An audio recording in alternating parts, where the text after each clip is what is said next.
ഈ കുറച്ച് നാളുകളായിട്ട് വിവിധങ്ങളായിട്ടുള്ള ടെസ്റ്റുകളിലൂടെ കടന്നുപോയ നമ്മുടെ ട്രിസ്സിന് ഒരു ധൈര്യമൊക്കെ വന്നിട്ടുണ്ടായിരുന്നു. അധികം വൈകാതെ താനും പൂർണ്ണമായ ഒരു ഡോൺലെസ് ആയി മാറുമെന്നൊരു പ്രതീക്ഷ ഉണ്ടായിരുന്നു. പക്ഷേ ഇപ്പോൾ ഒരുമാതിരി ഇവള് ഡൈവേർജൻ്റ് ആണ്, ഡോൺലെസ് അല്ല, അല്ലെങ്കിൽ ഡൈവേർജൻറ്റുകളെ ഡോൺലെസ്സുകൾ വേട്ടയാടുന്നു എന്നൊക്കെയുള്ള കാര്യങ്ങൾ കഴിഞ്ഞപ്പോൾ ആരോടും ഒന്നും ഷെയർ ചെയ്യാനും പറ്റത്തില്ല. ഇത് എന്ത് സംഭവിക്കുന്നതെന്ന് മനസ്സിലാക്കാനും പറ്റുന്നില്ല. എന്താണ് തങ്ങൾക്കുള്ള പ്രത്യേകത, എന്തുകൊണ്ടാണ് ഡൈവേർജൻറ്റുകളെ ഇവർ കൊന്നുകളയുന്നത്, ഒന്നും അറിയാത്തൊരവസ്ഥ. കാര്യങ്ങൾ ഇങ്ങനെയൊക്കെ അതോടെ ട്രിസ് അവളുടെ ബ്രദർ കാൽവിനെ തേടി ചെല്ലുകയാണ്. അവനിപ്പോൾ എവിടെയാണ്? എറിഡൈറ്റ് വിഭാഗത്തിന്റെ കൂടെയാണ് അവൻ എറിഡൈറ്റ് ആയിരുന്നല്ലോ ചൂസ് ചെയ്തത്. കാലബ്, എനിക്കൊരു ഹെൽപ്പ് വേണം. എനിക്ക് ഡോൺലെസ് ആവാൻ പറ്റുമെന്ന് തോന്നുന്നില്ല. എനിക്ക് വീണ്ടും അബ്നിഗേഷനിലേക്ക് തിരിച്ചു പോകണം. എന്തോന്ന്, നീ എന്തോ ആവശ്യപ്പെടുന്നതെന്ന് വല്ല ബോധമുണ്ടോ? ഇനി എങ്ങനെ തിരിച്ചു പോകാനാണ്? ഒരു തവണ നീ ചൂസ് ചെയ്താൽ അത്ര തന്നെ, അല്ലെങ്കിൽ നിനക്ക് ഫാക്ഷൻലെസ് ആവാനേ പറ്റൂ. കാലബ് പ്ലീസ്, എൻ്റെ അവസ്ഥ ഇപ്പോൾ അങ്ങനെയാണ്. എനിക്ക് ഡോൺലെസ് ആവാൻ പറ്റത്തില്ല. ഞാൻ അവിടെ ഫിറ്റ് ആവുന്ന ഒരാളല്ല. നോക്ക് ബീട്രിസ്, ഇവിടെ അബ്നിഗേഷനിലേക്ക് നിന്നെ തിരിച്ചെടുക്കാൻ അവർക്കും സാധിക്കത്തില്ല. അബ്നിഗേഷൻ അങ്ങനെ ചെയ്യാൻ ശ്രമിച്ചാൽ ഞങ്ങൾ അവരെ തടയും. ഇറിഡൈറ്റ്സ് അബ്നിഗേഷനെ നിരന്തരമായി വീക്ഷിക്കുന്നുണ്ട്. അവരെന്തൊക്കെ ചെയ്യുന്നു എന്തൊക്കെ ചെയ്യുന്നില്ലെന്ന് കൃത്യമായി ഞങ്ങൾക്കറിയാം. കാലബ്, നീ ഇങ്ങനെയൊക്കെ ചിന്തിച്ചു തുടങ്ങിയോ? ഇറിഡൈറ്റ്സ് അപ്പോൾ അധികാരത്തിൽ വരും, ഇവർ ഗവൺമെന്റ് പിടിച്ചടക്കും അല്ലേ? അങ്ങനെ സംഭവിക്കട്ടെ ട്രിസ്, അതല്ലേ നല്ലത്. അധികം വൈകാതെ ഇറിഡൈറ്റ്സിന്റെ അധികാരം വരുമെന്ന് എനിക്ക് വ്യക്തമായി അറിയാം. അതുകൊണ്ട് തന്നെയാണ് ഞാൻ ഈ ഫാക്ഷൻ ചൂസ് ചെയ്തത്. ട്രിസ് ഒരു മാതിരി അങ്ങ് ആയിപ്പോയെന്നേ. ഇവളുടെ സ്വന്തം ബ്രദർ ഇങ്ങനെയൊക്കെ പറഞ്ഞവിടെ അവൾക്ക് ഇനിയിപ്പോൾ സഹായം ചോദിക്കാൻ ആരാ ഉള്ളത്? ഇവനോട് സംസാരിച്ചതോടെ ഒരു കാര്യം ഉറപ്പായി, ഇവൾക്ക് തിരിച്ച് അബ്നിഗേഷനിലേക്ക് പോകാൻ പറ്റത്തില്ല. ഇവളുടെ പേരൻസിനോട് ചെന്ന് സഹായം ചോദിക്കുകയാണെന്നുണ്ടെങ്കിൽ, അവർക്ക് ഇവളെ സഹായിക്കണമെന്നുണ്ടെങ്കിൽ തന്നെ അതിനൊരിക്കലും ഇറിഡൈറ്റ്സ് സമ്മതിക്കത്തില്ല. നീ ഇനി ഇവിടെ നിന്നിട്ട് കാര്യമില്ല ബീട്രിസ്, പൊക്കോ, എനിക്കൊന്നും ചെയ്യാൻ പറ്റത്തില്ല. നീ ഇങ്ങനെ പറയുന്നത് ഞാൻ ഒരിക്കലും വിചാരിച്ചില്ല. ഫാക്ഷൻ ബിഫോർ ബ്ലഡ് അല്ലേ? ഇങ്ങനെയൊക്കെ പറഞ്ഞ് നമ്മുടെ ട്രിസ് അവിടുന്ന് തിരികെ പോകാൻ തുടങ്ങുമ്പോൾ ഇറിഡൈറ്റ്സിലെ കുറേ ആളുകൾ അവളെ തടഞ്ഞു. നിങ്ങൾക്ക് ഇവിടുന്ന് പോകാൻ പറ്റത്തില്ല, ഞങ്ങളുടെ കൂടെ വരണം എന്ന് പറഞ്ഞതും ദേഷ്യമെന്ന് നമ്മുടെ ഹീറോയിൻ അവരെ അടിക്കുന്നു. അതുകൊണ്ട് ജീനി അവർ തമ്മിലുള്ള പ്രശ്നങ്ങളൊക്കെ സ്റ്റോപ്പ് ചെയ്യാൻ പറഞ്ഞിട്ട് നമ്മുടെ ട്രിസിനോട് സംസാരിക്കണമെന്ന് പറഞ്ഞ് അവളെ വിളിച്ചുകൊണ്ട് പോകുന്നു. ജീനി പറയുന്നത് യുദ്ധം ഉണ്ടായി ഇതിന് പുറത്തുള്ള ലോകം മുഴുവൻ നശിച്ചു പോയതുപോലെ ഇതിനുള്ളിൽ ഒരിക്കലും സംഭവിക്കാൻ പാടില്ല. നമ്മളെല്ലാവരും വളരെ സമാധാനത്തോടെ വേണം മുന്നോട്ട് പോകാൻ. അങ്ങനെ ഒരു നല്ല വേൾഡ് ക്രിയേറ്റ് ചെയ്തെടുക്കണമെന്നുണ്ടെങ്കിൽ ആദ്യം തന്നെ മനുഷ്യൻ്റെ ഉള്ളിലുള്ള ബാഡ് ക്വാളിറ്റീസ് ഇല്ലാതാവണം. കള്ളം പറയുന്നത്, മോഷ്ടിക്കുന്നതും തുടങ്ങിയിട്ടുള്ള ബേസിക് ഹ്യൂമൻ നേച്ചർ അല്ലെങ്കിൽ ബേസിക് ഹ്യൂമൻ നെഗറ്റീവ് ക്വാളിറ്റീസ് എല്ലാം ഇല്ലാണ്ടാവണം. ഇവിടെ ജീവിക്കുന്ന ഒരാൾക്കും കള്ളം പറയാൻ തോന്നരുത്. മറ്റൊരാളുടെ സ്വത്ത് അവർ മോഹിക്കാൻ പാടില്ല. ഇങ്ങനെയൊക്കെ എല്ലാ മനുഷ്യരും ചിന്തിച്ച് അതിനനുസരിച്ച് മാറണമെന്നുണ്ടെങ്കിൽ അത്തരത്തിലുള്ള നിയമങ്ങൾ ഇവിടെ ഉണ്ടാവണമെന്നാണ് ജീനി പറയുന്നത്. ഇതെല്ലാം കേൾക്കുമ്പോൾ ട്രിസിനും ഈ പുള്ളിക്കാരി പറയുന്ന കാര്യങ്ങൾ കറക്റ്റ് ആണെന്ന് തോന്നുന്നു. തോന്നലല്ല, അത് ശരിയാണ്. പുള്ളിക്കാരി പറയുന്ന കാര്യങ്ങൾ കറക്റ്റാണ്. എന്നാൽ നിലവിലുള്ള ഗവൺമെന്റ് അല്ലെങ്കിൽ നിലവിൽ ഗവൺമെന്റിനെ റൂൾ ചെയ്യുന്ന, ഗവൺമെന്റിനെ റൺ ചെയ്യുന്ന അബ്നിഗേഷൻ ഇതൊന്നും അത്ര സീരിയസ് ആയിട്ട് എടുക്കുന്നില്ല. അതിനനുസരിച്ചുള്ള നിയമങ്ങൾ കൊണ്ടുവരുന്നില്ല. അതുകൊണ്ട് ഈ ഇറിഡൈറ്റ്സ് എത്രയും വേഗം അവരെ ഫോഴ്സ് ചെയ്യേണ്ടതുണ്ട്, അവരെ ഫോഴ്സ് ചെയ്ത് ഇത്തരത്തിലുള്ള നിയമങ്ങൾ കൊണ്ടുവരേണ്ടതുണ്ട് എന്നൊരു രീതിയിലും ഈ പുള്ളിക്കാരി സംസാരിക്കുന്നുണ്ട്. ഒരുപക്ഷെ ജീനി ഇതിലൂടെ ഉദ്ദേശിച്ചത് ഗവൺമെന്റ് ഇവരുടെ കൺട്രോളാക്കാൻ ഇവർ ശ്രമിക്കും എന്നായിക്കൂടെ. അങ്ങനെ ചെയ്യുവാണെന്നുണ്ടെങ്കിൽ ആളുകൾക്കിടയിൽ പ്രശ്നങ്ങളുണ്ടാവും, യുദ്ധങ്ങളുണ്ടാവും. പുറത്തുള്ള ലോകത്ത് എന്തൊക്കെ സംഭവിച്ച് ലോകം നശിച്ചു പോയോ അതേ കാര്യങ്ങൾ വീണ്ടും ഇതിനകത്തും റിപ്പീറ്റ് ചെയ്യാൻ തുടങ്ങും. ഇത് നമ്മുടെ ട്രിസിനെ അങ്ങ് ആശങ്കപ്പെടുത്തുന്നുണ്ട്, ഒത്തിരി അങ്ങ് ആശങ്കപ്പെടുത്തുന്നുണ്ട്. കാരണം ഈ പുള്ളിക്കാരി പറയുന്നതൊക്കെ ശരിയാണ്, പക്ഷേ ഇവരിത് ഇംപ്ലിമെന്റ് ചെയ്യാൻ നോക്കുന്ന വഴി അത് അത്ര നല്ല വഴിയല്ല. ശേഷം ട്രിസ് തിരികെ ഡോൺലെസിന്റെ ബേസിൽ ചെല്ലുന്നു. അവൾ അങ്ങനെ അകത്തേക്ക് കയറി ചെല്ലുമ്പോൾ മാസ്ക് ഇട്ട 3 ആളുകൾ വന്ന് നമ്മുടെ ഹീറോയിനെ പിടിച്ചു വലിച്ചു കൊണ്ടുപോയി അവളെ തള്ളി താഴെയിട്ട് കൊല്ലാൻ ശ്രമിക്കുന്നു. ഇത് ആരാണ് ഇവന്മാര്? ഈ പാതിരാത്രി വന്ന് ഇവളെ അറ്റാക്ക് ചെയ്യേണ്ട കാര്യം എന്താ? ട്രിസ് ഒരു വിധത്തിൽ അതിലൊരുത്തിന്റെ മാസ്ക് വലിച്ചു ഊരിയപ്പോൾ അത് അല്ലായിരുന്നു. ആദ്യം ഇവിടെ വന്ന സമയത്ത് തന്നെ നമ്മുടെ ട്രിസിനെ പരിചയപ്പെട്ട അവൻ എന്തിനാണ് ഇങ്ങനെ ചെയ്തത്? ഇപ്പം എന്തായാലും നമ്മുടെ ഹീറോയിന്റെ ഭാഗത്തിന് കറക്റ്റ് സമയത്ത് 4 അവിടെ വരുന്നുണ്ട്. 4 അവിടെ വന്ന് അവന്മാരെ എല്ലാം തല്ലി ഓടിച്ചു. ഹീറോയിനെ കൂട്ടിക്കൊണ്ടുപോയി അവൾക്ക് മാറാൻ ഡ്രസ്സും കൊടുത്തു. അവളുടെ കയ്യിലും കാലിലും മുറിഞ്ഞിടത്തൊക്കെ മരുന്നും വെക്കുന്നു. എന്തുകൊണ്ടാണ് ഇങ്ങനെ ചെയ്തതെന്നോ? നിലവിലത്തെ റാങ്കിങ് അനുസരിച്ച് നമ്മുടെ ഹീറോയിൻ മുകളിലേക്ക് കയറി പോവാണ്. അവളങ്ങനെ മുകളിലോട്ട് പോയിക്കൊണ്ടിരുന്നാൽ അല്ലിന്റെ റാങ്ക് താഴേക്ക് വന്നുകൊണ്ടിരിക്കും.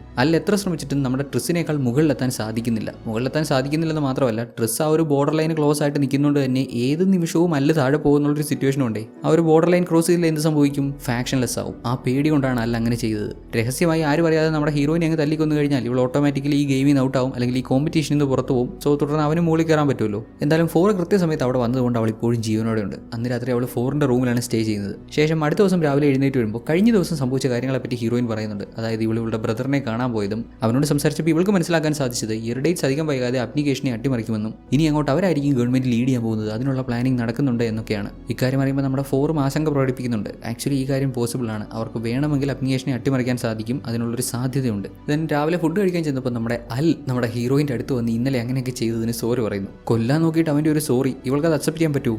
ഇനി നീ മേലാൽ എന്നോട് സംസാരിക്കാൻ വരരുത്. ഇന്നലെ തൊട്ട് നമ്മൾ തമ്മിലുള്ള എല്ലാ ബന്ധവും കഴിഞ്ഞു. ഇനി നീ എൻ്റെ ഫ്രണ്ട് അല്ല, എനിക്കിപ്പോൾ ഇതിനോട് വെറുപ്പാണ് എന്ന് പറഞ്ഞു. കുറച്ച് സമയം കഴിഞ്ഞപ്പോൾ അവിടെ എന്തോ ഒരു ബഹളം. എന്താ സംഭവം എന്ന് പറഞ്ഞാൽ നമ്മുടെ ഹീറോയിനൊക്കെ ചെന്ന് നോക്കുമ്പോൾ ആത്മഹത്യ ചെയ്തിരിക്കുന്നു. ട്രിസ് അവൻ ചെയ്തതിന് അവനോട് ക്ഷമിക്കാൻ തയ്യാറല്ലായിരുന്നല്ലോ. അതുകൊണ്ട് അവൻ്റെ ജീവൻ തന്നെ അവസാനിപ്പിച്ചു. ഇത് ട്രിസിനെ ഒത്തിരി അങ്ങ് തളർത്തി കളഞ്ഞു. അവൻ്റെ മരണത്തിന് കാരണം ഇവളാണെന്നുള്ള ഒരു ഫീല് കാരണം അവൾക്കൊരുമാതിരി ആ ഒരു ഗിൽറ്റ് അടിച്ചിട്ട് വല്ലാത്തൊരു കണ്ടീഷനിലായി. 4 അവളോട് ഇന്ന പോലെ അവൻ ആത്മഹത്യ ചെയ്തത് നിന്റെ കുറ്റമാണെന്ന് നീ വിചാരിക്കേണ്ട. ഇനിയിപ്പോൾ ബാക്കിയുള്ള മെന്റൽ ടെസ്റ്റ് മാത്രം വെച്ച് അല്ലിന് എന്തായാലും മുന്നോട്ട് കയറി വരാൻ പറ്റത്തില്ല. അവൻ എന്തായാലും ഫാക്ഷൻലെസ് ആവുമായിരുന്നു. സോ ഫാക്ഷൻലെസ് ആവാൻ താല്പര്യമില്ലാത്തതുകൊണ്ട് അവൻ സൂയിസൈഡ് ചെയ്യുമെന്ന് വിചാരിച്ചാൽ മതി. ഇവിടെ വെച്ച് നമ്മുടെ ഹീറോയിൻ ഇപ്പോൾ ആരാണെന്നുള്ള സത്യം അവനോട് തുറന്നു പറയുന്നു. അതായത് ഇവളൊരു ഡൈവേർജന്റ് ആണെന്ന്. ഇക്കാര്യം ഓൾറെഡി 4 അറിയായിരുന്നു. 4 അവളെ മെന്റൽ ടെസ്റ്റ് ചെയ്യുന്ന അങ്ങോട്ട് കൂട്ടിക്കൊണ്ടുപോയി ഇത്തവണ വീണ്ടും ടെസ്റ്റ് ചെയ്യുവാണ്. ഇങ്ങനെയുള്ള മെന്റൽ ടെസ്റ്റുകളിലൂടെയാണ് ഡൈവേർജൻറ്റുകളെ അവർ കണ്ടുപിടിക്കുന്നത്. ഡോൺലെസ്സുകൾക്ക് ഡൈവേർജൻറ്റുകൾ തങ്ങളുടെ കൂട്ടത്തിലുണ്ടെങ്കിൽ കണ്ടുപിടിക്കാൻ പറ്റുന്ന പ്രധാനപ്പെട്ട ഒരു മാർഗ്ഗം ഇതാണ്. ടെസ്റ്റിന് വിധേയമാകുന്ന ആളുകളുടെ മനസ്സിലുള്ള പേടികളൊക്കെ ഇങ്ങനെ പൊങ്ങി വരുമ്പോൾ അതൊക്കെ ലൈവായിട്ട് മറ്റുള്ളവർക്ക് സ്ക്രീനിലൂടെ കാണാൻ പറ്റുമല്ലോ. അവരുടെ മനസ്സിലുള്ള പേടികളൊക്കെ ഇങ്ങനെ ലൈവായിട്ട് കാണുന്നു, അവരതിനെ എങ്ങനെ നേരിടുന്നു എന്നുള്ള കാര്യങ്ങൾ ഇവർക്കെല്ലാം കാണാൻ പറ്റും. ഡൈവേർജൻറ്റുകൾ കുറച്ച് ഇൻ്റലിജൻ്റ് ആയിട്ട് ആക്ട് ചെയ്യും, അവർ കുറച്ച് വേഗത്തിൽ ചിന്തിക്കും. നേരത്തെ നമ്മൾ കണ്ടിരുന്നല്ലോ നമ്മുടെ ട്രിസ് ആ ഗ്ലാസ്സിൽ ഇങ്ങനെ വെള്ളം നിറഞ്ഞു വന്നപ്പോൾ ആ ഗ്ലാസ് പൊട്ടിച്ച് പുറത്ത് വരുന്നത്. ഒരിക്കലും ഒരു നോർമൽ ആയിട്ടുള്ള വ്യക്തിക്ക് അവിടെ ഗ്ലാസ് പൊട്ടിക്കാൻ തോന്നത്തില്ല, അങ്ങനെ ചിന്ത പോകത്തില്ല. ഇത് റിയൽ അല്ല, ഇതൊരു സിമുലേഷൻ ആണെന്നുള്ള ചിന്തയിലേക്ക് അവർ പോകത്തില്ല. പകരം ആ വന്നുകൊണ്ടിരിക്കുന്ന വെള്ളത്തെ തടഞ്ഞു നിർത്താൻ എന്തെങ്കിലും ഒരു വഴി അവർ അന്വേഷിക്കത്തുള്ളൂ. എന്നാൽ ട്രിസ്സിന് അവൾ സിമുലേഷനകത്തുള്ള സമയത്ത് അവളുടെ ഭയങ്കരമായിട്ടുള്ള പേടികൾ അവളെ പിന്തുടരുന്ന സമയത്ത് പോലും പുള്ളിക്കാരിക്ക് ഇതെല്ലാം ഒരു സിമുലേഷൻ ആണെന്ന് ചിന്തിക്കാനും നിഷ്പ്രയാസം തന്നെ അതിൽ നിന്ന് രക്ഷപ്പെട്ട് പുറത്ത് വരാനും സാധിക്കുന്നുണ്ട്. ഇതേപോലെ തന്നെ ഇവൾ ഫൈനൽ ഡേയിൽ നടത്തുന്ന സിമുലേഷൻ ടെസ്റ്റിലും ആക്ട് ചെയ്താൽ ഇവൾ ഡൈവേർജൻ്റ് ആണെന്ന് എല്ലാവർക്കും മനസ്സിലാവും. ഡോൺലെസ് ഇവളെ കൊന്നുകളയും. ഒരിക്കലും അങ്ങനെ ചെയ്യാൻ പാടില്ല. വളരെ കൂളായിട്ട് കാമായിട്ട് സാധാരണ ആളുകൾ എങ്ങനെ ചിന്തിക്കുമോ അതനുസരിച്ച് ചിന്തിച്ച് മാത്രമേ പുറത്ത് വരാൻ ശ്രമിക്കാവൂ, അല്ലെങ്കിൽ രക്ഷപ്പെടാൻ ശ്രമിക്കാവൂ എന്ന് നമ്മുടെ ഹീറോ അവൾക്ക് പറഞ്ഞു കൊടുത്ത് നമ്മുടെ ഹീറോയും ഹീറോയിനും ഫോറും ട്രിസും രണ്ടുപേരും ഒരുമിച്ച് ആ ഒരു സിമുലേഷൻ വേൾഡിലേക്ക് പോകുന്നു. ആദ്യം തന്നെ ഒരുപാട് ഹൈറ്റിലുള്ള ഒരു പാലത്തിലാണ് രണ്ടുപേരും എത്തുന്നത്. അതും വളരെ കനം കുറഞ്ഞ വളരെ കട്ടി കുറഞ്ഞ പാലത്തിൽ. എന്തുകൊണ്ട് ഇവിടെ വന്നതെന്ന് മനസ്സിലായോ? കാരണം നമ്മുടെ ഹീറോ നമ്മുടെ ഫോറിന് ഹൈറ്റ് പേടിയല്ലേ, അവൻ്റെ പേടിയാണിത്. ഇവിടെ വന്നപ്പോൾ നമ്മുടെ ഹീറോയിന് വലിയ പ്രശ്നമില്ല, കാരണം അവൾക്ക് ഹൈറ്റ് പ്രശ്നമില്ല. അവൾ ആദ്യം തന്നെ പറയുന്നത്, നോക്ക് ഇതൊരു സിമുലേഷൻ അല്ലേ, നമുക്ക് നേരെ എടുത്ത് താഴോട്ട് ചാടിയേക്കാം, നമുക്കൊന്നും പറ്റത്തില്ല. സാധാരണക്കാരെങ്കിലും ഇങ്ങനെ ചിന്തിക്കുമോ? ഇതൊരു സിമുലേഷൻ ആണെന്ന് പോലും ഈ അവസ്ഥയിൽ അവർക്ക് ചിന്തിക്കാൻ പറ്റത്തില്ല. ഇവളൊരു ഡൈവേർജൻ്റ് ആയതുകൊണ്ട് ഇങ്ങനെ ചിന്തിച്ചു. അപ്പോൾ ഫോർ അവളെ തിരുത്തിയിട്ട് ഒരിക്കലും അങ്ങനെ ചെയ്യാൻ പാടില്ല, നീ ഇപ്പോൾ അങ്ങനെ ചെയ്യാൻ പോയാൽ നീ ഡൈവേർജൻ്റ് ആണെന്ന് എല്ലാവർക്കും മനസ്സിലാവും. ഞാൻ പറയുന്നത് കേൾക്ക്, നമുക്ക് അപ്പുറത്തെ ബിൽഡിങ്ങിലേക്ക് പോകണം. അങ്ങനെ മാത്രമേ ഒരു ഡോൺലെസ്സിന് ചിന്തിക്കാനാവൂ എന്ന് പറഞ്ഞ് അവളെയും കൂട്ടിക്കൊണ്ട് അപ്പുറത്തെ ബിൽഡിങ്ങിലേക്ക്, ആ പാലം കണക്ട് ചെയ്തിരിക്കുന്ന സെക്കൻഡ് ബിൽഡിങ്ങിലേക്ക് കയറി പോകുന്നു. അതിനകത്ത് നിന്ന് കയറിയപ്പോഴോ 6 സൈഡിൽ നിന്നും ചുമരുകൾ ഇവർക്ക് അടുത്തേക്ക് വന്നുകൊണ്ടിരിക്കുകയാണ്. ഇവരെ ചതച്ചു കൊല്ലാൻ അത് തന്നെ ധാരാളം. വേണമെങ്കിൽ ഇവിടെ നമ്മുടെ ഹീറോയിന് ഇതൊരു സിമുലേഷനാണ്, ഇതൊന്നുമില്ലെന്ന് പറഞ്ഞാൽ അതിലൊന്ന് തൊട്ട് കൊടുത്തു കഴിഞ്ഞാൽ അവളുടെ ആ ഒരു ചിന്ത കാരണം തന്നെ ഇതെല്ലാം നശിച്ചു പോകും. പക്ഷേ അങ്ങനെ ചെയ്യാൻ പാടില്ല, ഡൈവേർജൻറ്റുകൾ മാത്രമേ അങ്ങനെ ചെയ്യൂ. സോ ഇവിടെ ഇതെല്ലാം റിയലാണ്, ഈ സംഭവിക്കുന്നതെല്ലാം റിയലാണ്, രക്ഷപ്പെടാൻ എന്തെങ്കിലും വഴി ഇവിടുന്ന് തന്നെ കണ്ടുപിടിക്കണം എന്നുള്ള രീതിയിൽ ചിന്തിച്ച് വേണം പ്രവർത്തിക്കാൻ. നോക്കിയപ്പോൾ താഴെ 2-3 ആണി കിടപ്പുണ്ട്. പുള്ളിക്കാരി അധികം ഒന്നും ആലോചിക്കാതെ ആ ഒരു കോർണറിലേക്ക് ആണി അടിച്ച് കയറ്റി വെച്ചു. അങ്ങനെ ആ ഒരു ബോക്സ് ലോക്കാക്കി. ദെൻ അടുത്ത സെക്ഷനിൽ നമ്മുടെ ഹീറോയ്ക്ക് ഒരു പാവം പെൺകുട്ടിയെ കൊല്ലേണ്ടി വരുന്നുണ്ട്. ഈ പെൺകുട്ടി ഒരു തെറ്റും ചെയ്തില്ല, എന്നാൽ ഇവനുള്ളെ ഷൂട്ട് ചെയ്യേണ്ടി വരുന്നുണ്ട്. ഓഫ് കോഴ്സ് ഇതൊരു ടെസ്റ്റാണ്, ഇവൻ എത്ര വേണ്ടപ്പെട്ട ആളാണെങ്കിലും മടി കൂടാതെ ഇവനുള്ളെ ഷൂട്ട് ചെയ്തേ പറ്റൂ, എങ്കിലേ ടെസ്റ്റ് പാസ്സാവാൻ പറ്റൂ. ബട്ട് ഇവിടെ വേറൊരു ടെസ്റ്റ് കൂടിയുണ്ട്. ഇത്രയും നേരം നമ്മുടെ ഹീറോയുടെ മുന്നിലുണ്ടായിരുന്ന ആ ഒരു പെൺകുട്ടി മാറി നമ്മുടെ ഹീറോയിനോട് വരികയാണ്. അതായത് നമ്മുടെ ഹീറോ നമ്മുടെ ഫോർ നമ്മുടെ ട്രിസ്സിനെ ഷൂട്ട് ചെയ്യണം. അധികം മടിച്ചിരിക്കാതെ ഫോർ അവളെ ഷൂട്ട് ചെയ്ത് കൊന്നു കളഞ്ഞു. ട്രിസ്സിനൊന്നും സംഭവിച്ചില്ല, ഫോറിന്റെ മനസ്സിലുള്ള പേടിയാണ്, അല്ലെങ്കിൽ ഫോറിനെ ട്രിഗർ ചെയ്യാനുള്ളൊരു പോയിന്റ് മാത്രമാണത്. അടുത്തതായി ഇവർ രണ്ടാളും അബ്നിഗേഷന്റെ സെന്ററിലേക്കാണ് ചെല്ലുന്നത്. അവിടെ അബ്നിഗേഷന്റെ ലീഡർ മാർക്കസ് ഉണ്ട്. മാർക്കസിന് ഒരു മകനുണ്ടെന്ന് നമ്മുടെ ഹീറോയിന് അറിയാം. മകന്റെ പേര് ടൊബായാസ് എന്നാണ്. അത് വേറെ ആരുമല്ല, നമ്മുടെ ഫോർ തന്നെയാണ്. മാർക്കസ് ടൊബായാസിനെ അല്ലെങ്കിൽ നമ്മുടെ ഫോറിനെ ഒത്തിരി തല്ലുമായിരുന്നു. അവൻ നല്ലവനായി വളർന്നു വരണമെന്ന് പറഞ്ഞ് അടിച്ചടിച്ച് നന്നാക്കാൻ ശ്രമിക്കുന്ന ഒരാളായിരുന്നു പുള്ളിക്കാരൻ. ഫോറിന്റെ ചെറുപ്പ കാലഘട്ടം തൊട്ടേ ഫോറിന് അവന്റെ അച്ഛനെ ഒട്ടും ഇഷ്ടമല്ല. കാര്യം ഇയാൾ ഭയങ്കര ടോക്സിക് ആണെന്നേ. തന്റെ അച്ഛൻ എന്നുള്ള ഈ ഭയത്തെ കൂടെ നമ്മുടെ ഹീറോ ഇവിടെ അതിജീവിക്കേണ്ടതുണ്ട്. സിമുലേഷനിൽ നമ്മുടെ ഹീറോയ്ക്കും ഹീറോയിനും ചുറ്റും കുറേ അധികം മാർക്കസുകൾ വന്ന് നമ്മുടെ ഹീറോയെ എല്ലാവരും കൂടി ഒരുമിച്ച് അടിക്കാൻ തുടങ്ങിയപ്പോൾ നമ്മുടെ ഹീറോയിൻ അങ്ങനെ തടഞ്ഞു. ബട്ട് അങ്ങനെ ഹീറോയിനെ തട്ടി മാറ്റി പിന്നെയും ഹീറോയെ അടിക്കാൻ ചെന്നപ്പോൾ ഹീറോ അങ്ങനെ തടഞ്ഞിട്ട് സ്വന്തം അച്ഛനെ അടിച്ച് വീഴ്ത്തി. അങ്ങനെ ഒരു സിമുലേഷനിൽ നിന്ന് പുറത്തു വരുവാണ്. നമ്മുടെ ഹീറോയ്ക്ക് ഇവിടെ എത്ര ഭയമുണ്ടായിരുന്നു?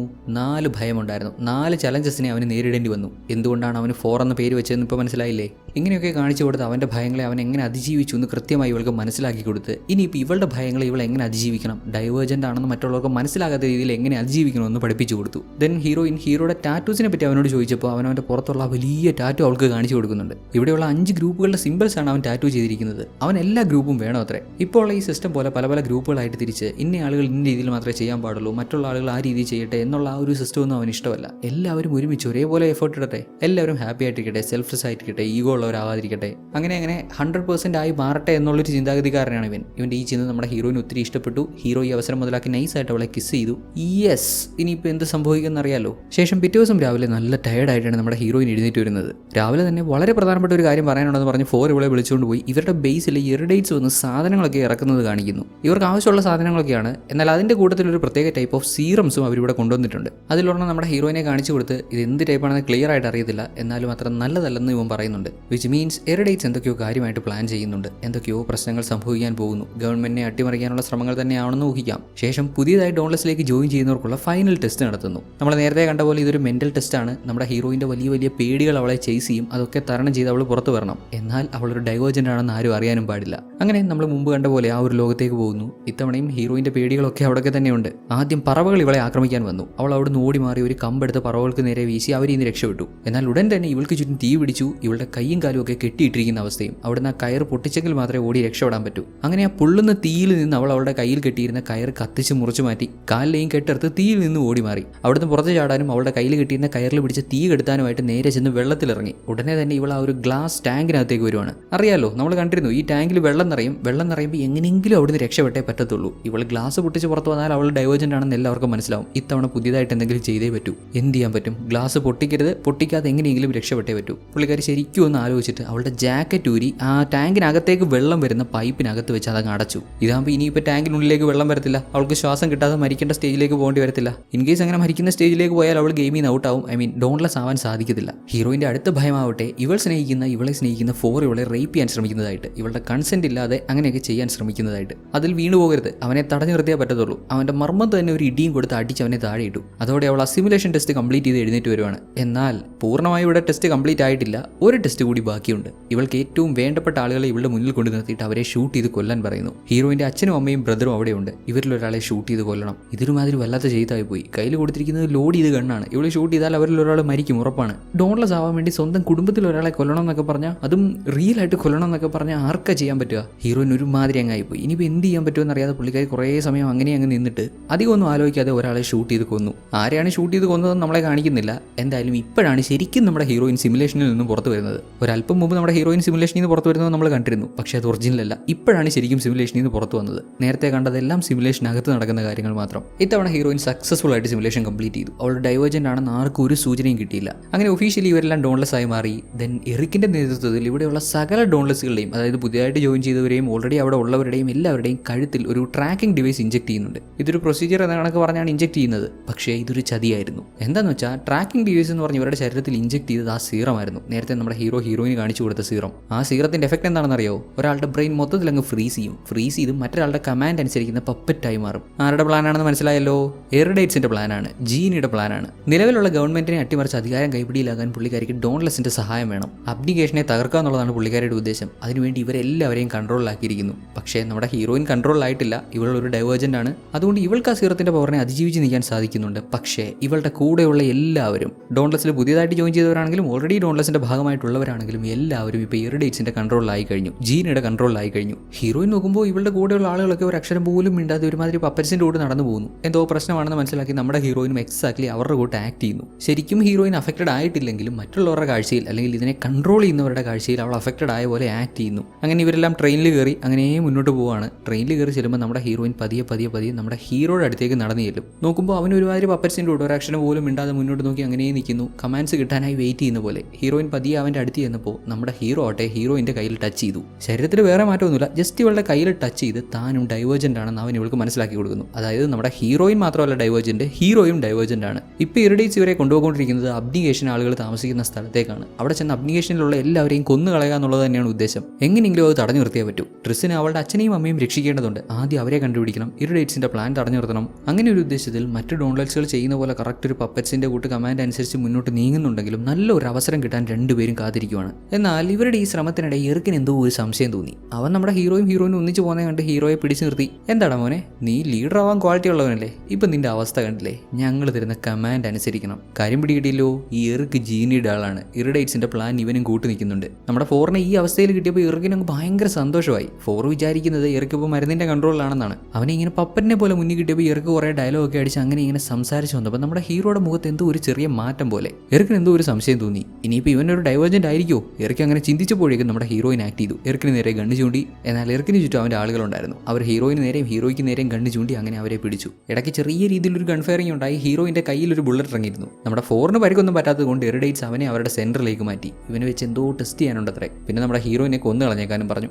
തുടർന്ന് 2-3 ഡോൺലെസ് നമ്മുടെ ട്രിസിനെ പിടിച്ചുകൊണ്ടുപോയി അവളെ കൊല്ലാൻ തുടങ്ങുന്ന ഡോൺലെസ്സുകളെ മറ്റാരോ ഷൂട്ട് ചെയ്ത് വീഴ്ത്തി. വേറെ ആരുമല്ല, നമ്മുടെ ഹീറോയിന്റെ അമ്മയാണ്. അല്ല, ഈ പുള്ളിക്കാരിക്ക് എങ്ങനെ കറക്റ്റായിട്ട് അത്രയും ദൂരത്തുനിന്ന് അവരെ 3 പേരെ ഷൂട്ട് ചെയ്ത് കൊല്ലാൻ പറ്റിയെന്നല്ലേ? കാരണം ഈ പുള്ളിക്കാരി ജനിച്ചതൊരു ഡോൺലെസ് ആയിട്ടാണ്. നേരത്തെ നമ്മുടെ ഹീറോയിൻ്റെ അടുത്ത് ഡോൺലെസിന്റെ കാര്യമൊക്കെ ഈ പുള്ളിക്കാരി അങ്ങോട്ട് പറഞ്ഞു കൊടുക്കുന്നുണ്ടായിരുന്നല്ലോ. അതെന്തുകൊണ്ടാണ്? പുള്ളിക്കാരി ജനിച്ചതേ ഡോൺലെസ് ആയിട്ടാണ്. പുള്ളിക്കാരിക്ക് ഡോൺലെസിന്റെ കാര്യങ്ങളൊക്കെ അറിയാം. പിന്നെ അവർ അബ്നിഗേഷൻ ചൂസ് ചെയ്തതാണ്. തുടർന്ന് അമ്മയും മകളും ഒരുമിച്ച് ഫൈറ്റ് ചെയ്യുന്നു. ഒരുപാട് ഡോൺലെസ്സുകൾ അവരെ പിന്തുടർന്ന് വരുന്നുണ്ട്. അവരെയൊക്കെ മറികടന്ന് ഇവർക്ക് മുന്നോട്ട് പോകേണ്ടതുണ്ട്. ഒരു പോയിന്റിൽ നമ്മുടെ ഹീറോയിന്റെ സുഹൃത്തായി വില്ല് ഇവർക്കെതിരായിട്ട് വരുന്നുണ്ട്. വില്ല് ഇവരെ ഷൂട്ട് ചെയ്യുമെന്നുള്ളൊരു കണ്ടീഷനിലായി. നമ്മുടെ ഹീറോയിൻ ആവട്ടെ അവനെ ഷൂട്ട് ചെയ്യാൻ മനസ്സ് വരുന്നില്ല. ആദ്യമൊക്കെ ട്രിസ് അവനോട് കമ്മ്യൂണിക്കേറ്റ് ചെയ്ത് വേണ്ട, ഇത് നിർത്തണം, നീ വില്ലാണ്, നീ എൻ്റെ ഫ്രണ്ടാണെന്നൊക്കെ പറഞ്ഞിരിക്കാൻ ശ്രമിച്ചെങ്കിലും എങ്കിലും അവൻ ഒന്നും മനസ്സിലാക്കാതെ പിന്നെയും തുടർച്ചയായിട്ട് ഇവളെ ഷൂട്ട് ചെയ്തുകൊണ്ട് വേറെ വഴിയില്ലാതെ നമ്മുടെ ഹീറോയിൻ അവനെ ഷൂട്ട് ചെയ്ത് കൊല്ലേണ്ടി വരുന്നു. ഫിസിക്കലിയും മെന്റലിയും പലതരത്തിലുള്ള ടെസ്റ്റുകൾ പാസ്സായി വന്നവളാണ്. പക്ഷേ ഈ ഒരു പോയിന്റിൽ അവൾ സ്റ്റക്കായി പോയി. അവളുടെ ഏറ്റവും അടുത്ത സുഹൃത്തിനെ അല്ലെങ്കിൽ ഏറ്റവും അടുത്ത സുഹൃത്തുക്കളിൽ ഒരാളെ അവൾക്ക് തന്നെ കൊല്ലേണ്ടി വന്നില്ലേ. നേരത്തെ തന്നെ അല്ലു ആത്മഹത്യ ചെയ്തപ്പോൾ ഇവള് കാരണമാണ് ആത്മഹത്യ ചെയ്തതെന്ന് പറഞ്ഞ വലിയൊരു ഗിൽറ്റ് ഇവളുടെ മനസ്സിൽ കിടപ്പുണ്ട്. ഇപ്പോൾ ഇവള് തന്നെ വില്ലിനെയും കൂടെ കൊന്നപ്പോൾ ഒരുമാതിരി കണ്ടീഷനിലായി. ഇതുകൊണ്ടൊക്കെ തന്നെ തുടർന്നുള്ള ഫൈറ്റിൽ നമ്മുടെ ഹീറോയിൻ അത്രയ്ക്ക് അങ്ങോട്ട് കോൺസെൻട്രേറ്റ് ചെയ്യാൻ പറ്റിയില്ല. ഒരു പോയിന്റിൽ കാര്യങ്ങളൊക്കെ അവളുടെ കൈവിട്ട് പോയി. ഡ്രസ്സ് ഒരു നിമിഷം ഒന്ന് പകച്ചു പോയത് കാരണം ഇവളുടെ അമ്മയ്ക്ക് വെടിയേൽക്കുന്നുണ്ട്. അങ്ങനെ അവളുടെ അമ്മ അവിടെ വെച്ച് മരണപ്പെടുവാണ്. തുടർച്ചയായി ഗൺ ഫയറിംഗ്, ഡോൺലെസ് കൂടുതൽ ആളുകൾ ഇങ്ങോട്ട് വന്നുകൊണ്ടേയിരിക്കുന്നു. പ്രോപ്പറായ ഒരു ഗുഡ് ബൈ പോലും പറയാൻ പറ്റാതെ ആ ശവം അവിടെ ഉപേക്ഷിച്ച് ഓടി പോകേണ്ട അവസ്ഥ.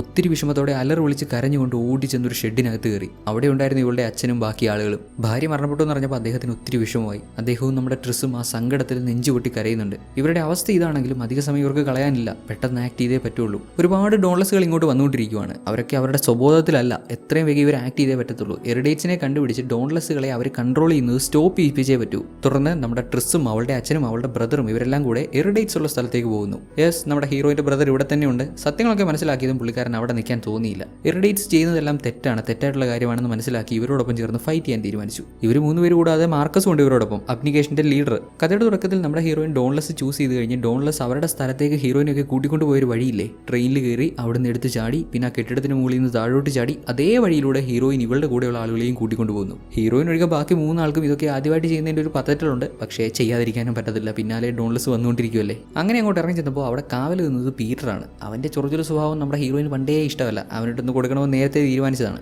ഇപ്പോൾ അവന് ജീവനാവത്തില്ലാത്ത രീതിയിൽ അവനെ ഒന്ന് ഷൂട്ട് ചെയ്ത് മര്യാദയ്ക്ക് പറഞ്ഞനുസരിച്ചോണം, ഇല്ല നിന്നെ കൊന്നുകളെന്നൊക്കെ പറഞ്ഞ് ഭീഷണിപ്പെടുത്തിയപ്പോൾ ഇവർ പറയുന്നത് കേൾക്കാൻ അവർ തയ്യാറായി. എവിടെയാണ് ജീനിയൊക്കെ ഇരുന്ന് പ്രവർത്തിക്കുന്നത്, എവിടെ ഇരുന്നാണ് ജീനിയൊക്കെ ഇവരെ കൺട്രോൾ ചെയ്യുന്നത് എന്ന് അവൻ കാണിച്ചു കൊടുക്കുന്നു. കുറച്ചങ്ങോട്ട് മുന്നോട്ട് കയറി ചെന്നപ്പോൾ അവിടെ കുറച്ച് ഡോൺലെസ് ആളുകൾ നിൽപ്പുണ്ട്. അവരെയൊക്കെ ഷൂട്ട് ചെയ്ത് വീഴ്ത്തിയെങ്കിലേ മുന്നോട്ട് പോകാൻ പറ്റൂ. എന്തായാലും അവരെ കൊന്നേ പറ്റത്തുള്ളൂ, എങ്കിലേ മുന്നോട്ട് പോകാൻ പറ്റൂ. ഇങ്ങനെ ഒരു സിറ്റുവേഷൻ വന്നത് നമ്മുടെ ഹീറോയിൻ്റെ അച്ഛൻ അധികം ഒന്നും ആലോചിക്കാതെ ഗണ്ണും പിടിച്ചു വാങ്ങി നേരെ അവരുടെ മുന്നിലോട്ട് എടുത്തി അടി അവരെയൊക്കെ ഷൂട്ട് ചെയ്യുന്നു. കറക്റ്റായിട്ട് പ്ലാൻ ഇല്ലാതെ ഇങ്ങനെ മണ്ടത്തരം കാണിക്കാൻ പോയതുകൊണ്ട് എന്തു പറ്റി, അങ്ങേർക്ക് വെടികൊണ്ടു. ദാ ഹീറോയിൻ്റെ അച്ഛനെ ഇവിടെ കിടന്ന് മരിക്കേണ്ട അവസ്ഥ. എന്തൊരു സിറ്റുവേഷൻ ആണെന്ന് നോക്കിക്കോണേ. കുറച്ച് മുമ്പ് അമ്മ മരിച്ചു, ഇപ്പോൾ അച്ഛൻ. നേരാവണ്ണം ഒന്ന് പ്ലാൻ ചെയ്ത് ഒരാൾ കവർ ചെയ്യാൻ നിൽക്കുന്ന സമയത്ത് വെടിവെക്കാൻ പോയാൽ മതിയായിരുന്നു. ഇങ്ങനെ ചുമ്മാ ഡയറക്റ്റ് ചാടി ചെന്ന് കയറി ചത്തതല്ലേ, എന്തോ പറയാനാ. അതുകൊണ്ട് ക്യാലബ് ഒത്തിരി വിഷമത്തിൽ അദ്ദേഹത്തിന്റെ ശവശരീരത്തിന് അടുത്തിരുന്ന് കരയുന്നുണ്ട്. എന്നാൽ ഇവിടെ നമ്മുടെ ഹീറോയിൻ അവളുടെ ഇമോഷൻസ് കൺട്രോൾ ചെയ്തു. അവൾ അങ്ങനെ വാവിട്ട് കരയാനൊന്നും പോകുന്നില്ല. പകരം ഇവരുടെ കൂടെയുള്ള മാർക്കസിനോട് ക്യാലബിനെ നോക്കിക്കോണം, ഞാൻ ഒറ്റയ്ക്കകത്ത് പോകോളാം എന്ന് പറഞ്ഞ് അകത്തോട്ട് പോയി. ഇത്രയും നാൾ ട്രെയിനിങ് ഒക്കെ കിട്ടിയതല്ലേ, അവളൊരു പ്രോപ്പർ ഡോൺലെസ് ആയി മാറിയിരിക്കുന്നു, ധൈര്യശാലിയായി മാറിയിരിക്കുന്നു. അങ്ങനെ കയറി ചെന്നു. ദ എറിഡേറ്റ്സ് എല്ലാവരും വർക്ക് ചെയ്യുന്ന സ്ഥലം കണ്ടുപിടിച്ചു. ഇവിടെ ഇരുന്നാണ് എറിഡേറ്റ്സുകൾ ഡോൺലെസ്സുകളെ കൺട്രോൾ ചെയ്യുന്നത്. നിലവിൽ ഇവരുടെ കൺട്രോളിലുള്ള ഡോൺലെസ്സുകളെല്ലാം വിചാരിക്കുന്നത് അവരൊരു സിമുലേഷനിലാണെന്നാണ്. അതായത് അവർക്ക് മുന്നിൽ നിൽക്കുന്നത് അബ്നിഗേഷനിലെ ആളുകളാണെന്നോ അല്ലെങ്കിൽ അവർ ഷൂട്ട് ചെയ്ത് കൊല്ലുന്നത് അബ്നിഗേഷനിലെ ആളുകളെയാണെന്നോ അവർക്ക് മനസ്സിലാക്കാൻ പറ്റുന്നില്ല. അവർ ഷൂട്ട് ചെയ്യുന്നത് അവരുടെ വലിയ പേടികളെയാണ്. അവർക്ക് ആ പേടികളെ ഷൂട്ട് ചെയ്ത് കൊന്നേ പറ്റത്തുള്ളൂ. അറിയാതെ സെറ്റ് ചെയ്തുകൊണ്ടിരിക്കുവാണ്. നേരത്തെ ഇവർ നമ്മുടെ ഹീറോയെ പിടിച്ചുകൊണ്ട് വരുന്നുണ്ടായിരുന്നല്ലോ, അവനെ ഇവിടെ കെട്ടിയിട്ടിട്ടുണ്ട്. അവന്റെ ശരീരത്തിൽ എന്തൊക്കെയോ ടെസ്റ്റ് നടത്തി ഇവനൊരു ഡൈവേർജന്റ് ആയ അവനെ പോലും ഇപ്പോൾ പൂർണ്ണമായും ഇവർ കൺട്രോളിലാക്കിയിരിക്കുന്നു. ഇത് വലിയ ആവത്താണ്. ഇത്രയും നാൾ ഇവർക്ക് ഡൈവേർജന്റുകളെ കൺട്രോൾ ചെയ്യാൻ പറ്റത്തില്ലായിരുന്നു. അതുകൊണ്ടാണ് ഇവർ ഡൈവേർജന്റുകളെ കൊന്നു കളഞ്ഞുകൊണ്ടിരുന്നത്. പക്ഷേ ഇപ്പോൾ കാര്യങ്ങൾ ഒത്തിരി സീരിയസ് ആയി. ഇനിയിപ്പോൾ അധികം വയ്യാതെ നമ്മുടെ ഹീറോയും ഇവരുടെ പിടിയിൽപ്പെട്ടാൽ അവളെയും ഇവർ കൺട്രോളിലാക്കും. ചുരുക്കി പറഞ്ഞാൽ എറിഡേറ്റ്സിനെ ചോദ്യം ചെയ്യാൻ ആരും ഉണ്ടാകത്തില്ല. ബാക്കിയുള്ള ഫാക്ഷൻസിലെയും ആളുകളെയും ഇവർക്ക് കൺട്രോളിലാക്കാൻ പറ്റും. ഈവൻ അവിടെ ഡൈവേർജൻസ് ഉണ്ടെങ്കിൽ തന്നെ ഇവർക്കൊരു പ്രശ്നമേ അല്ല. ഫോറിന്റെ അവസ്ഥ കണ്ടില്ലേ, ഇപ്പം തന്റെ മുന്നിൽ നിൽക്കുന്നത് താൻ ഇഷ്ടപ്പെട്ട താൻ സ്നേഹിക്കുന്ന നമ്മുടെ ഹീറോയിൻ ട്രിസ് ആണെന്ന് അറിയാതെ അവളെ ആക്രമിക്കുകയാണ് അവൻ. ഒരു പരിധിവരെ നമ്മുടെ ഹീറോയിൻ പിടിച്ചിരിക്കാൻ ശ്രമിച്ചു. പക്ഷേ അവളെ കൊണ്ട് പറ്റുന്നില്ല. പറ്റുമെങ്കിലും ഫോറിനെ തല്ലാൻ അവൾക്ക് മനസ്സ് വരുന്നില്ല. അറ്റ് ലാസ്റ്റ് അവനൊരു ഗൺ എടുത്ത് ഇവൾക്ക് നേരെ ചൂണ്ടി. ട്രിസ്സു ഏതാണ്ട് തോൽവി സമ്മതിച്ച മട്ടാണ്. ഓക്കെ ഫോർ, നീ എന്നെ കൊന്നു, എനിക്ക് വിഷമമില്ല എന്നിങ്ങനെ കൂടെ നമ്മുടെ ഹീറോയിൻ പറഞ്ഞതും പെട്ടെന്ന് ഫോറിലൊരു മാറ്റം. അവന്റെ മെമ്മറീസ് ഒക്കെ വീണ്ടും തിരിച്ചു വരുന്നു. അവൻ ആ സിമുലേഷനിൽ നിന്ന് പുറത്തു വരാൻ ശ്രമിക്കുന്നു. അതോടെ എറിഡേറ്റ്സിന്റെ പദ്ധതികളെല്ലാം തരിപ്പണമാവാണ്. രണ്ടുപേരും കൂടെ നമ്മുടെ ഹീറോയും കൂടെ എറിഡേറ്റ്സ് ആളുകളെയൊക്കെ ഷൂട്ട് ചെയ്ത് വീഴ്ത്തുന്നു. വെപ്രാളപ്പെട്ട് ജീനി ഓൾറെഡി ഇവരുടെ കൺട്രോളിലുള്ള ഡോൺലെസ്സുകൾക്ക് അവർ കൺട്രോളിലാക്കി വെച്ചിരിക്കുന്ന അവർ പിടിച്ചു വെച്ചിരിക്കുന്ന അബ്നിഗേഷൻ ആളുകളെയൊക്കെ ഷൂട്ട് ചെയ്ത് കൊല്ലാൻ ഓർഡർ കൊടുത്തു. അതുകൊണ്ട് നമ്മുടെ ഹീറോയിൻ കത്തി എടുത്ത് ജീനിക്ക് നേരെ എറിഞ്ഞു. അത് അവളുടെ കയ്യിൽ കുത്തി കയറി. എന്നിട്ട് അതേ കത്തി വലിച്ചൂരി അവളുടെ കഴുത്തിൽ വെച്ച് മര്യാദയ്ക്ക് നീ കൊടുത്ത ഓർഡർ പിൻവലിച്ചോ, അവരെല്ലാവരെയും വെറുതെ വിട്. എന്നാൽ ജീനി താൻ ചത്താലും അങ്ങനെ ചെയ്യൂല എന്ന് പറഞ്ഞു. നീ വേണേ എന്നെ കൊന്നോ, എന്നാലും ഞാൻ കൊടുത്ത കമാൻഡ് ഞാൻ പിൻവലിക്കത്തില്ല. ഞാൻ ചെയ്യുന്നത് ശരിയാണെന്ന് എനിക്ക് പൂർണ്ണ ബോധ്യമുണ്ടെന്നാണ് ജീനി പറയുന്നത്.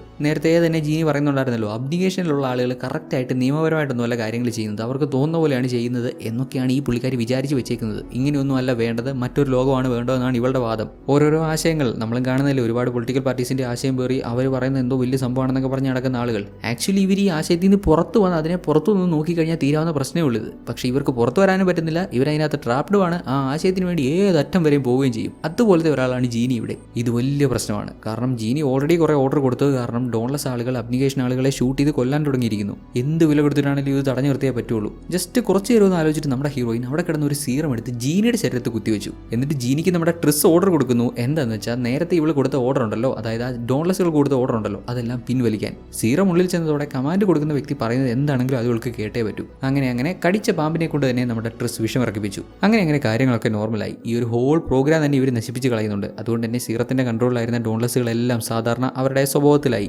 ജീനിയും സ്വഭാവത്തിലായി കഴിഞ്ഞ് നമ്മുടെ ഹീറോയിനെ തല്ലാൻ വേണ്ടി വരുന്നുണ്ട്. ഹീറോയിൻ്റെ ഒരു ഒറ്റ അടി കൊടുത്ത് അവളെ അടിച്ച് അവിടെ വീഴ്ത്തി. ഇവർ നോക്കുമ്പോൾ ജീനി പറയുന്ന ആശയങ്ങളൊക്കെ സപ്പോർട്ട് ചെയ്യുന്നത് ജീനിയെ പിന്താങ്ങുന്ന കുറേ ആളുകൾ ഇങ്ങോട്ട് ഓടി വരുന്നുണ്ട്. അവരാരും സീറത്തിന്റെ എഫക്റ്റിലല്ല ജീനിയെ പിന്താങ്ങിയത്, പണ്ട് തൊട്ടേ ജീനിയെ പിന്താങ്ങുന്ന ആളുകളാണ്. അവർ ഇവിടോട്ട് കയറി വരുന്നതിന് മുമ്പ് നമ്മുടെ ഹീറോയും ഹീറോയിന്റെ ബ്രദർ കാലബും നമ്മുടെ ഹീറോയുടെ അച്ഛൻ അതായത് അബ്നിഗേഷന്റെ ലീഡർ മാർക്കസും എല്ലാവരും ഇവിടുന്ന് തിരിച്ചു പോവാണ്. നമ്മുടെ ഹീറോയ്ക്ക് ഉണ്ടായിരുന്ന വലിയ പേടികളിലൊന്നാണ് അവന്റെ അച്ഛൻ. പുള്ളിക്കാരൻ ഭയങ്കര ടോക്സിക് ആയിരുന്നല്ലോ. പക്ഷേ ഈ ലാസ്റ്റ് മൊമെന്റിൽ അദ്ദേഹം ഇവനോട് സമാധാനത്തോടെ സംസാരിക്കുന്നൊക്കെയുണ്ട്. എന്തൊക്കെയാണെങ്കിലും ഇവർക്ക് നേരിട്ട വലിയൊരു പ്രശ്നത്തെ ഇവർ സോൾവ് ചെയ്തല്ലോ. എല്ലാവരും ഓടി ചെന്ന് ട്രെയിനിൽ കയറി അങ്ങനെ യാത്ര ചെയ്യുവാണ്. ഇതൊരു പുതിയ യാത്രയാണ്. നമ്മുടെ ഹീറോയിൻ ഇപ്പോൾ അച്ഛനും അമ്മയും ഒന്നുമില്ല, അവരെല്ലാം കൊല്ലപ്പെട്ടല്ലോ. ഇനി അങ്ങോട്ടുള്ള തന്റെ യാത്ര ഫോറിനോടൊപ്പം ആയിരിക്കും എന്ന് പറയുന്നത് നമ്മുടെ ഹീറോയിനെ കാണിച്ചാണ് സിനിമ അവസാനിക്കുന്നത്.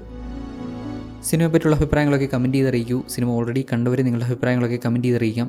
ഞാൻ ആദ്യം പറഞ്ഞ പോലെ ഇതിൻ്റെ കഥയൊക്കെ ഇത്രേ ഉള്ളൂ, ഇത്ര സംഭവങ്ങളേ ഉള്ളൂ ഇതിനകത്ത് പറയാനായിട്ട്. പക്ഷേ ഇത്തിരിയേറെ ഒരു എഴച്ചിൽ എനിക്ക് ഫീൽ ചെയ്തു. അത് സ്ക്രീൻ പ്ലേയിലൊന്നുമല്ല, സ്ക്രീൻ പ്ലേ ഒക്കെ ഭയങ്കര എൻഗേജിങ് ആയിട്ട് ഇങ്ങനെ അനുനിമിഷം എന്ത് സംഭവിക്കും എന്നുള്ള രീതിയിലൊക്കെയാണ് അവർ മേക്ക് ചെയ്യാൻ ഉദ്ദേശിച്ചതെങ്കിലും കാര്യങ്ങളൊക്കെ നമുക്ക് പെട്ടെന്ന് മനസ്സിലാവും. ഇതൊക്കെ ഇങ്ങനെയാണ് സംഭവിക്കാൻ പോകുന്നത്, നമുക്കൊരു ഐഡിയ കിട്ടും. കെയ്റ്റ് വിൻസ്ലെറ്റിനെ പോലെ ഒരു ആക്ട്രസിനെ ഇവർ കൊണ്ടുവന്നപ്പോൾ തന്നെ നമുക്ക് ഉറപ്പാണ് പുള്ളിക്കാരിയാണ് വില്ലെത്തി. അല്ലാതെ എന്തിനാണ് പുള്ളിക്കാരിയെ കൊണ്ടുവന്നത്? ഒരു സൈഡ് റോൾ ചെയ്യാനായിട്ട് പുള്ളിക്കാരിയെ കൊണ്ടുവരത്തില്ലല്ലോ. അങ്ങനെയുള്ള ഒരുവിധപ്പെട്ട ഒരുമാതിരി കാര്യങ്ങളെല്ലാം പ്രഡിക്റ്റബിൾ ആയിരുന്നു. സ്ക്രീൻ പ്ലേ അത്യാവശ്യം നല്ല എൻഗേജിങ് ആയിട്ടൊക്കെ തന്നെ പോകുന്നത്. പക്ഷേ എന്നാലും എനിക്ക് ലാഗടിച്ചു. കാര്യം എന്താ സംഭവിക്കാൻ പോകുന്നതെന്ന് നമ്മൾ ഓൾറെഡി മനസ്സിലാക്കി കഴിഞ്ഞാൽ പിന്നെ ആ ഒരു സംഭവത്തിലേക്ക് എത്താനായിട്ട് കുറേ കാര്യങ്ങൾ അതിനിടെ കൊണ്ട് കുത്തി നിറച്ച് ഇങ്ങനെയിട്ട് ഒരുമാതിരി വെറുപ്പിക്കൂലേ, അങ്ങനെ ചെറുതായിട്ട് സിനിമയൊന്ന് വെറുപ്പിച്ചായിരുന്നു. ഇവിടെ ആ ഒരു വെറുപ്പിക്കലില്ലാതെ ഞാൻ ഈ കഥ പറഞ്ഞു തന്നോ ഇല്ലയോ എന്ന് പറയേണ്ടത് നിങ്ങളാണ്. എങ്ങനെയുണ്ടായിരുന്നു സിനിമ? ഈ വീഡിയോ എങ്ങനെയുണ്ടായിരുന്നു? അഭിപ്രായങ്ങളൊക്കെ കമൻറ്റ് ചെയ്തറിയിക്കൂ. വീഡിയോ ഇഷ്ടപ്പെട്ടാലൊന്ന് ലൈക്ക് ചെയ്ത് സപ്പോർട്ട് ചെയ്യൂ. അതേപോലെ ഈ ചാനൽ സബ്സ്ക്രൈബ് ചെയ്തിട്ടില്ലാത്തവരൊക്കെ ഒന്ന് സബ്സ്ക്രൈബ് ചെയ്ത് സപ്പോർട്ട് ചെയ്തേക്കണേ.